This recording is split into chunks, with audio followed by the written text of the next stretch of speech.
Hello and welcome to SPMIS academy students. इस वीडियो के मदद से we are going to start a lecture series जिसके थ्रू हम लोग PSIR ऑप्शनल के सिलेबस को कवर करेंगे और इस तरीके के छोटे छोटे रिकॉर्डेड वीडियोस में बनाऊंगा जिसकी मदद से हम अपने ऑप्शनल के सिलेबस को प्रिपेयर करने की कोशिश करेंगे। तो since this is the first video, inaugural video, तो इसमें हम लोग एक बार सिलेबस को क्विकली देख लेते हैं। हर एक टर्म को डिटेल में अभी यहाँ डिस्कस नहीं करेंगे। जैसे जैसे सिलेबस कवर करते जाएंगे we will automatically develop more knowledge about these terms. लेकिन एक बार ब्रीफली देखते हैं। तो जैसे किसी भी ऑप्शनल सब्जेक्ट में होता है, PSIR के अंदर भी दो पेपर हैं, पेपर 1 एंड पेपर 2। पेपर 1 के दो हिस्से हैं, part A and part B. PSIR paper 1 part A को शॉर्ट में हम लोग कहते हैं topic dealing with thoughts and thinkers. तो इसमें पॉलिटिकल साइंस के इंपॉर्टेंट थ्योरीज, अलग अलग थॉट्स एंड थिंकर्स के बारे में हम लोग पढ़ेंगे, डिफरेंट आइडियोलॉजीज के बारे में देखेंगे। उसके बाद paper 1 part B is known as Indian government and politics. यहाँ पे भारत के अंदर किस तरीके की पॉलिटिकल अरेंजमेंट की गई है और फिर उस हिसाब से कैसे भारत सरकार काम करते आ रही है राइट सिंस इंडिपेंडेंस, क्या क्या अलग अलग पॉलिटिकल इंस्टीट्यूशंस हैं, वो आपस में कैसे इंटरैक्ट करते हैं, वो सब कुछ यहाँ पे हम लोग देखेंगे। तो dynamic aspect of Indian polity जो GS पेपर 2 में आप पढ़ते हैं उसका थोड़ा डायनेमिक एस्पेक्ट एंड प्लस थोड़ा सा हिस्टोरिकल एस्पेक्ट यहाँ पेपर 1 पार्ट बी में पढ़ना होता है in PSIR। Collectively it is known as Indian government and politics, IGP। Then we have paper 2. Paper 2 का part A is known as comparative political analysis and international politics. तो comparative political analysis से related 4 chapters हैं, chapter 1 से लेकर के 4। यहाँ पे दुनिया के अलग अलग देशों में किस तरीके के पॉलिटिकल स्ट्रक्चर हैं उनके बीच में कंपैरिजन किया गया है, उसको हमें देखना है। और फिर चैप्टर 5 से लेकर के चैप्टर 11 तक इंटरनेशनल पॉलिटिक्स की थ्योरीज हैं, अलग अलग थ्योरीज। यहाँ पे रियलिज्म की थ्योरी, मार्क्सिज्म की थ्योरी इन इंटरनेशनल रिलेशंस, ये सब हम लोग देखेंगे। And then we have paper 2 part B which is briefly known as India and the world segment.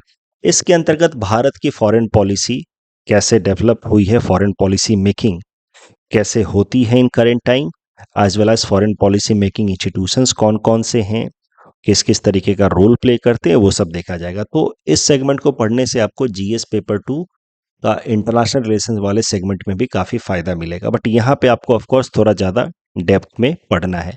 यहाँ पे आपको जो पॉलिटिकल थ्योरीज हैं इंटरनेशनल रिलेशंस की वो भी अप्लाई करनी होंगी। तो इस तरीके से यहाँ का जो IR है international relations paper 2 part B, it is going to be more dynamic. जबकि जो इंटरनेशनल रिलेशंस GS पेपर 2 में होता है वो ज़्यादा करंट बेस्ड होता है, कॉन्टेम्प्ररी होता है, बट काफ़ी हद तक सिमिलैरिटी है।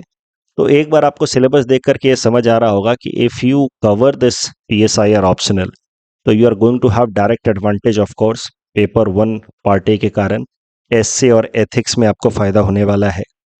पार्ट बी के कारण इंडियन पॉलिटी GS पेपर 2 में फ़ायदा होने वाला है, प्लस इंडियन हिस्ट्री में भी थोड़ा फ़ायदा होगा, सिविल डिसोबीडियंस मूवमेंट वगैरह इनके बारे में देखना है। और फिर यहाँ पे पेपर 2, स्पेशली पेपर 2 का सेकेंड पार्ट से आपको GS पेपर 2 के इंटरनेशनल रिलेशन सेगमेंट में फ़ायदा होने वाला है। अब since this is the first video, तो यहाँ पे हम लोग कुछ मोटे मोटे कॉन्सेप्ट्स डिस्कस करेंगे rather than directly jumping into the syllabus. मैं एक बार बता दूं कि हम लोग सिलेबस की शुरुआत करेंगे पढ़ना with paper 1 part A of course, और इसमें भी हम लोग थोड़ा रीस्ट्रक्चर करेंगे टॉपिक्स को। First of all will be starting with the western political thoughts, और उसमें भी हम लोग प्लेटो को पढ़ना शुरू करेंगे। पहले वेस्टर्न पॉलिटिकल थॉट्स को पढ़ेंगे एंड देन फिर हम लोग चैप्टर 1, 2, 3 ऐसे पढ़ेंगे। इससे क्या होगा कि हमारी अंडरस्टैंडिंग ज़्यादा ऑर्गेनिक बनेगी। If we start from chapter 1 itself and move chapter by chapter, then समझने में थोड़ी सी दिक्कत हो सकती है। तो सिलेबस जैसे दिया है यूपीएससी ने, उसको थोड़ा रिस्ट्रक्चर करके पढ़ेंगे। And in the next video will be starting with Plato. But this is the first video. यहाँ पे हमने सिलेबस देखा, उसके साथ कुछ बेसिक कॉन्सेप्ट्स देख लेते हैं। पॉलिटिकल साइंस पढ़ रहे हैं, so let us talk about the term political. आखिर पॉलिटिकल होता क्या है? The political means anything that is related with government और स्टेट। इनफैक्ट पॉलिटिकल से भी ज्यादा फंडामेंटल वर्ड है पॉलिटी। पॉलिटी मतलब होता है सिस्टम ऑफ गवर्नमेंट और स्टेट। अभी के लिए गवर्नमेंट एंड स्टेट दोनों को हम एक ही मान करके चल रहे हैं। आज के इस वीडियो में ही हम लोग थोड़ा और डिटेल में देखेंगे what exactly is difference between government and state. तो पॉलिटी मतलब गवर्नमेंट और state, and political means every aspects या और एक्शंस रिलेटेड विथ गवर्नमेंट और स्टेट। स्टेट या गवर्नमेंट से रिलेटेड जो भी एक्टिविटीज हैं, जो भी एस्पेक्ट्स हैं, सबको कलेक्टिवली कहा जाता है पॉलिटिकल। अब थोड़ा देखना शुरू करते हैं what exactly is difference between state and government. देखिए, स्टेट का मतलब एक permanent entity. It is permanent and continuous, ये कभी खत्म नहीं हो सकती। स्टेट का एग्जाम्पल होगा जैसे इंडियन स्टेट, एंड गवर्नमेंट का मतलब an agency which manages the function of state. For example the Modi government which is in power now from 2014 onwards. तो ऐसा हो सकता है कि there is no government in a state. तो स्टेट है बट कोई सरकार नहीं है फॉर द टाइमिंग, ऐसा हो सकता है। तो गवर्नमेंट और स्टेट दोनों वैसे हम लोग सिनोनिमसली इस्तेमाल करते हैं इन जनरल बोलचाल की भाषा में। But state is a permanent political organisation which continues to exist, जबकि government is an agency which manages authority on behalf of the state. It is temporary and changeable. It exercises authority on behalf of the state. Government के अलग अलग aspects होते हैं। Legislature जिसका काम होता है कानून बनाना, एग्जीक्यूटिव जिसका काम होता है कानून इम्प्लीमेंट करना, एंड जुडिशरी जिसका काम होता है कानून एडजुडिकेट करना। मतलब अगर कोई कानून तोड़ता है तो उस केस में उसको सजा देना। स्टेट की बात की जाए तो जैसा कि मैंने कहा, इट इज कंटिन्यूअस। स्टेट का एग्जाम्पल मैंने दिया इंडियन स्टेट। अब now you see, state has 4 essential elements.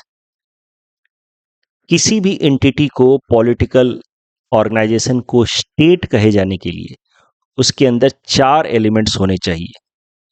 उसका अपना एक टेरिटरी होना चाहिए जिसको कहा जाता है कंट्री। जैसे भारत की बात की जाए तो भारत इंडियन स्टेट का सबसे पहला हिस्सा होगा country India, which means territory India. ये जो भारत की धरती है इसको कहा जाता है country India, which is territory of India. तो एक स्टेट का पहला एसेंशियल एलिमेंट होगा उसकी अपनी टेरिटरी होनी चाहिए जो उस स्टेट की कंट्री कही जाती है। प्लस दूसरा एलिमेंट होगा उस देश के लोग, नेशनल्स या citizens. Nationals of India are second important part of Indian state. These are those people who owe permanent allegiance to the state. They are known as citizens of the country also. Citizens of the country and nationals of the state. जो देश से एक जुड़ाव रखते हैं, जो आपस में एक दूसरे से रिलेटेड होते हैं। तो nationals means related with people, country means related with land. तो इंडियन स्टेट के लिए कंट्री होना चाहिए, नेशनल होना चाहिए, या किसी भी स्टेट के लिए कंट्री होना चाहिए यानी कि टेरिटरी होनी चाहिए, लोग होने चाहिए, प्लस एक गवर्नमेंट होनी चाहिए। गवर्नमेंट मतलब एक agency which will manage authority, which will function as an administrative entity on behalf of the state. तो स्टेट का एक तरीके से मैनिफेस्टेशन है। State is an idea, that idea gets tangible representation in form of government. ये हो गए third entity. And the fourth important entity for the state is sovereignty. तो government of India means the authority that practises sovereignty on behalf of the Indian state. Government के 3 अलग अलग हिस्से भी हमने देख ही लिए, कानून बनाता है, इंप्लीमेंट करता है, एडजुडिकेट करता है। अब इंडियन स्टेट का चौथा इंपॉर्टेंट हिस्सा या किसी भी स्टेट का चौथा इंपॉर्टेंट हिस्सा है सोवरेनिटी। सोवरेनिटी का मतलब supreme authority to make law and implement it without any limitation, either internal या एक्सटर्नल। किसी भी स्टेट को स्टेट कहे जाने के लिए उसकी सबसे इंपॉर्टेंट एंटिटी होनी चाहिए सोवरेनिटी। उसके पास अधिकार होना चाहिए कानून बनाने का और उसको इम्प्लीमेंट करने का on it's territory and on it's people. अब स्टेट के बिहाफ पे वो सोवरेनिटी प्रैक्टिस करती है गवर्नमेंट। इसीलिए हमने कहा कि government is the tangible aspect of Indian या एनी स्टेट। दूसरे नजरिए से जब देखा जाता है तो ऐसा कहा जाता है कि sovereignty is like soul of a state, जबकि territory, people and government are like body. बिना सोवरेनिटी के there can not be any state. उसके पास अपना अधिकार होना चाहिए कानून बनाने का। तो Bharat, Indian state was not there before independence. Bharat की धरती थी, कंट्री था, लोग थे, सरकार भी थी, बट सोवरेनिटी नहीं था। And that is why we should say that Indian state did not exist before we attend republic status. जब 1947 में हम आजाद हुए तब भी हमें क्या मिला? डोमिनियन स्टेटस मिला। When we attend republic status then in true sense India became a state. तो ये सब कुछ बेसिक टर्म्स हो गए। अब ये जो वर्ड पॉलिटिकल है, पॉलिटिकल वर्ड क्या होता है? रिलेटेड टू गवर्नमेंट या स्टेट। अभी जो वर्ड पॉलिटिकल है ये ओरिजिनेट कहां से हुआ वो भी जरा समझते हैं। एटिमोलॉजिकली, यानी कि अगर एसेंस ऑफ द वर्ड देखा जाए तो, या ओरिजिन ऑफ द वर्ड देखा जाए तो, it is related with the Greek word polis. तो एंशियंट ग्रीक सोसाइटीज में 6th-7th सेंचुरी बीसी ऑनवर्ड्स, वहां पे धीरे धीरे कई सारे पॉलिस मतलब अर्बन एडमिनिस्ट्रेटिव एरियाज डेवलप हुए, जिनको कहा जाता है सिटी स्टेट्स इन इंग्लिश। उनको कहा जाता था polis in Greek. Greek word है पॉलिस, उसी ग्रीक वर्ड पॉलिस से वर्ड बना है पॉलिटिकल। अंग्रेजी में उनको कहा जाता है city state. City states in ancient Greek societies, उनके कुछ नाम जैसे कि एथेंस, कोरिंथ, स्पार्टा। सवाल यह है कि what led to rise of city state? तो देखिए, किसी भी ह्यूमन सेटलमेंट में होता क्या है कि सबसे प्राइमरी एक्टिविटी होती है एग्रीकल्चर। लोग पहले खेती करते हैं, बट जैसे जैसे खेती में सरप्लस आने लगता है, एग्रीकल्चर में सरप्लस आने लगता है, तो कुछ लोग बाकी एक्टिविटीज में एंगेज होने लगते हैं। जैसे कोई म्यूजिक बनाने लगता है, कोई पेंटिंग करने लगता है, कोई आर्ट, आर्किटेक्चर, स्कल्पचर बनाने लगता है, and that leads to rise of civilisation. तो surplus is basis for rise of civilisation. और जब सिविलाइजेशन राइज होता है तो that leads to rise of urban area. Civilisation का मतलब a way of life, tangible aspect representing a particular way of life, उसको कहा जाता है सिविलाइजेशन। सिविलाइजेशन आपको जनरली दिखेगा अर्बन एरिया में, क्योंकि अर्बन एरिया में ही एग्रीकल्चर के अलावा भी तमाम एक्टिविटीज होती हैं। रूरल एरियाज में प्रीडोमिनेंटली प्रैक्टिस होता है एग्रीकल्चर। तो ऐसा ही हुआ एंशियंट ग्रीक सोसाइटीज में। ज़्यादातर जगहों पे तो रूरल सेटलमेंट था, लोग मेनली एग्रीकल्चर प्रैक्टिस कर रहे थे, लेकिन कुछ कुछ अर्बन सेंटर्स डेवलप हुए जहाँ पे एग्रीकल्चर के अलावा भी बाकी तमाम एक्टिविटीज़ हो रही थी। और वो एक्टिविटीज़ या अर्बन सेंटर्स इसलिए डेवलप हो रहे थे बिकॉज रूरल एरियाज में अब एग्रीकल्चर में सरप्लस देखा जा रहा था, and that is why some people were able to focus on other activities apart from agriculture. जब तक एग्रीकल्चर में सरप्लस नहीं होगा तब तक there will be no rise of civilisation. तो भारत में भी ऐसा ही हुआ है with surplus in agriculture because of advent of iron implements. हमने देखा rise of janapada and then that led to rise of mahajanapada. तो ये आपने इंडियन हिस्ट्री में पढ़ा होगा, ऐसा ही कुछ हुआ एंशियंट ग्रीक सोसाइटी में। There some urban areas emerge जिनको कहा गया सिटी स्टेट। देखिए, सिटी स्टेट क्यों कह रहे हैं? स्टेट तो एक अथॉरिटी होता है, तो उनको सिटी स्टेट इसलिए कहा जा रहा है क्योंकि अर्बन एरियाज में, जैसे एथेंस की बात कर ली जाए, तो वहां पे अब सिविलाइजेशन का राइज हो रहा है। मतलब people are engaging into different kinds of activities. कोई म्यूजिक बना रहा है, कोई पेंटिंग कर रहा है, कोई ट्रेड कर रहा है, कोई बिजनेस कर रहा है, तो because of complex set of interactions, अलग अलग तरीके के इंटरैक्शंस, इस कारण से डिस्प्यूट्स भी बढ़ रहे थे लोगों के बीच में। भाई जब बेसिक तरह की एक्टिविटी होगी, गांव में डिस्प्यूट्स कम होते हैं क्योंकि सब खेती कर रहे हैं, ठीक है। शहरों में डिस्प्यूट ज्यादा होते हैं, ट्रेड में किसी ने बेईमानी कर दी, किसी ने कॉन्ट्रैक्ट का फुलफिलमेंट, कॉन्ट्रैक्ट रिलेटेड जो ऑब्लिगेशन है वो फुलफिलमेंट ठीक से नहीं किया, तो शहरों में डिस्प्यूट ज़्यादा होते हैं। इसीलिए शहरों में आप एडमिनिस्ट्रेटिव स्ट्रक्चर्स भी ज़्यादा देखते हैं, पुलिस स्टेशन या तमाम गवर्नमेंट बिल्डिंग्स ज़्यादा देखते हैं। वही हो रहा था इन एंशियंट ग्रीक सेटलमेंट्स में भी। जो अर्बन एरियाज थे वहाँ पे सिविलाइजेशन का राइज हो रहा था, कॉम्प्लेक्स सेट ऑफ इंटरैक्शंस हो रहे थे लोगों के बीच में, इसीलिए डिस्प्यूट्स भी बढ़ रहे थे। तो उन डिस्प्यूट्स को रिजॉल्व करने के लिए फिर अथॉरिटीज बनाई गई। उन अथॉरिटीज को इन दीज अर्बन एरियाज कहा गया सिटी स्टेट्स, या ग्रीक भाषा में पॉलिस। तो city is a territorial concept. City is a territorial concept means representing an urban territory, and state मतलब an administrative concept. Together city state means एक ऐसी authority जो अर्बन एरिया में administration को मैनेज करे, वहां पे कानून बनाए, कानून को इम्प्लीमेंट करे और एडजुडिकेट करे, ताकि वहां पे despite complex set of interactions amongst people कोई अननेसेसरी डिस्प्यूट ना हो। तो इसके साथ ही आप कह सकते हैं कि एंशियंट ग्रीक सोसाइटीज में with coming up of city states, city states मतलब the urban areas having particular authority to manage administration in that area, उनको कलेक्टिवली कहा गया सिटी स्टेट। सिटी स्टेट को ग्रीक भाषा में क्या गया, पॉलिस। तो with coming up of the city states आप कह सकते हैं कि ग्रीक सोसाइटी में शुरू हुआ पॉलिटिकल एक्टिविटी। सिटी स्टेट्स को ग्रीक भाषा में कहा जाता था पॉलिस, वहीं से वर्ड आया है political. The term polis is the word for city state.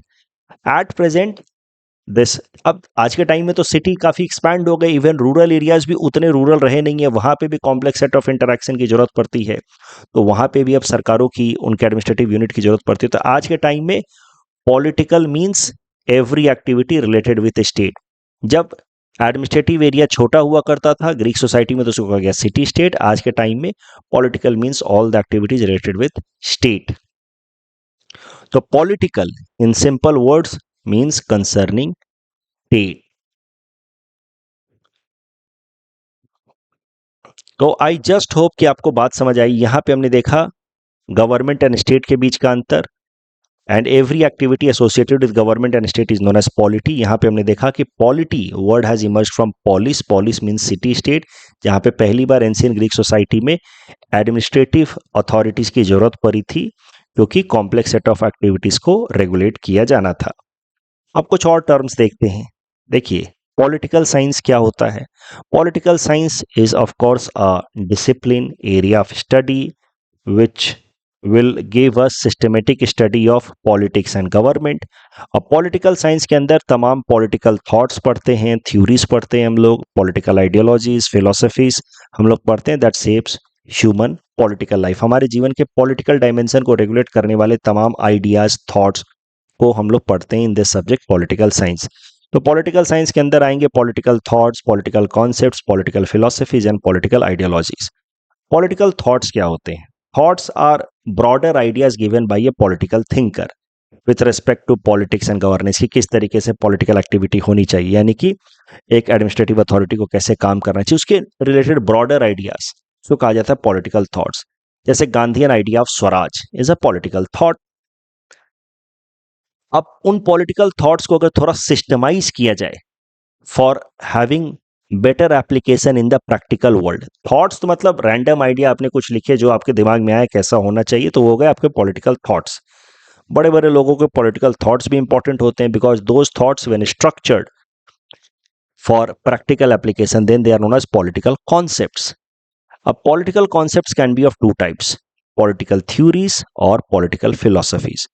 Political theories ऐसे पॉलिटिकल कॉन्सेप्ट्स हैं जो ज्यादा इंपेरिकल एस्पेक्ट्स हैं, जिनके अंदर इंपेरिकल एस्पेक्ट्स मतलब which are more focused on practical application, they are focusing more on what is and less normative. Value based ideas कम है उसमें, यानी कि एब्स्ट्रैक्ट आइडियाज कम है, प्रैक्टिकल आइडिया ज्यादा है। कैसे पॉलिटिकल कॉन्सेप्ट्स को अप्लाई किया जाए ताकि रियल वर्ल्ड में कुछ बदलाव आए, इस तरीके के पॉलिटिकल कॉन्सेप्ट्स को कहा जाता है पॉलिटिकल थ्योरीज। आगे हम लोग देखेंगे जैसे रॉल्स थ्योरी ऑफ जस्टिस को कहा जा सकता है पॉलिटिकल थ्योरी। जबकि कुछ पॉलिटिकल कॉन्सेप्ट्स ऐसे होते हैं जो बहुत नॉर्मेटिव होते हैं, वैल्यू बेस्ड होते हैं, सब्जेक्टिव होते हैं, एब्स्ट्रैक्ट होते हैं। They are more normative, they focus more on what ought to be, they have less to do with the empirical world.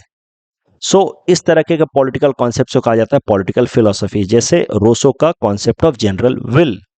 So they are more descriptive, less prescriptive. They are more prescriptive. Political theories are more prescriptive. They are more concerned about bringing change in the society. उस हिसाब से वो ideas देते हैं।